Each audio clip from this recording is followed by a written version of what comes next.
name. It's already so hard. Okay, my name is Stephanie Maher. In '96, I left San Francisco and ended up in Berlin.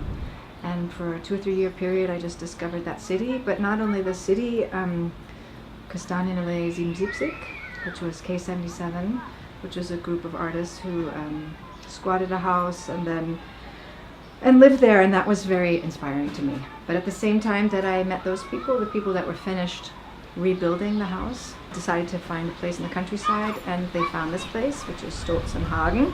Uli Kaiser and I decided we should have a studio here. So that's really kind of the beginning of Ponderosa, which was so much just about creating a space, which was funneled through, I would say, contact improvisation, but also my old connections in San Francisco. Kathleen Hermsdorf was one of those people, Keith Hennessy and Jess Curtis and Jules Beckman, Stanya Khan, in this core company that we made, which was called Core, but we were in Germany at the time. So that real movement and wanting to keep connected with them was a little bit what Ponderosa kind of still does.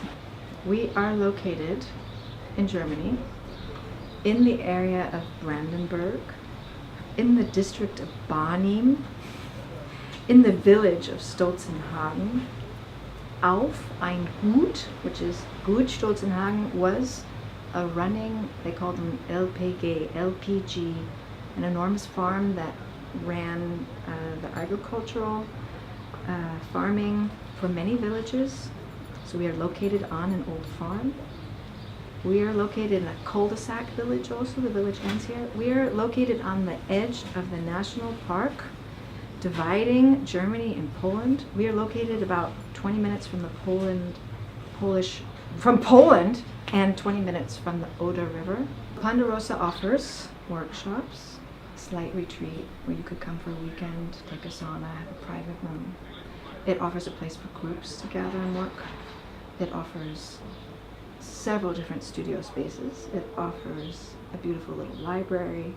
It offers a place for yoga or holistic work. It offers dreaming. It offers incredible gardens where you could actually be part of the gardening team, work in the greenhouse. It offers a slight window picture into some sustainable or some very non-dogmatic ideas about building and energy, because we have solar, we have mud walls and architecture, we have recycled materials, we use what we have here. And it offers community, if that's a word you like to use, on several different levels, an international makeshift community, but a larger one of people who are owning property here. So you get to get a picture of that, and it offers good food when we have a cook in the kitchen. Creating spaces here, dancers creating spaces here, building studios, rebuilding, remaking a space so that we could actively participate. But yeah, and then since then it's a non-profit organization if you do it more formally, where there are workshops and you can rent the place or you can come visit. And then there's, just an expansion that happens around that, which is the Porch program. So a little bit more in-depth study or being here longer and researching longer, embracing practice. Porch is Ponderosa ongoing research collaborative happenings. And it was in response to people coming and going, and I didn't want to become a workshop seller. So I was looking to have people stay here longer. And then Kathleen Hermsdorf and Peter Playa, two of my long friends and collaborators, also really encouraged this idea of a school. So somehow it falls into place there. Sometimes we call it summer school or an aspiring place for professionals who've already been out in the world but want to have a research time. So the performance module is based on spontaneity, continual performance, not just working for 3 or 4 weeks. Again, the utopic, I work all day in the studio and I make a masterpiece thing. So it's not that, it's kind of a little bit in the liminal spaces, in between the socializing, in between where the opportunities are to look at what is a performance, and to rename that, reclaim that situation. Who would feel shock at the right time? Now I need to change my shirt.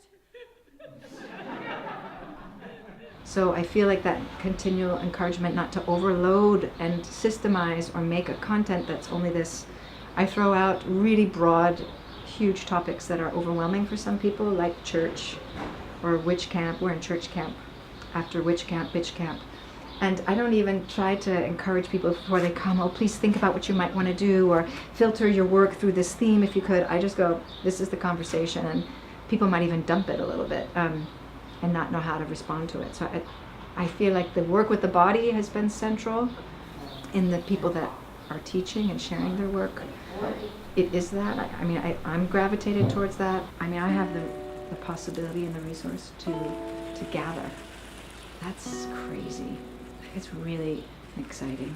That doesn't stop. So this thing of even just bringing two people together in the same place for 1 week can be part of my work.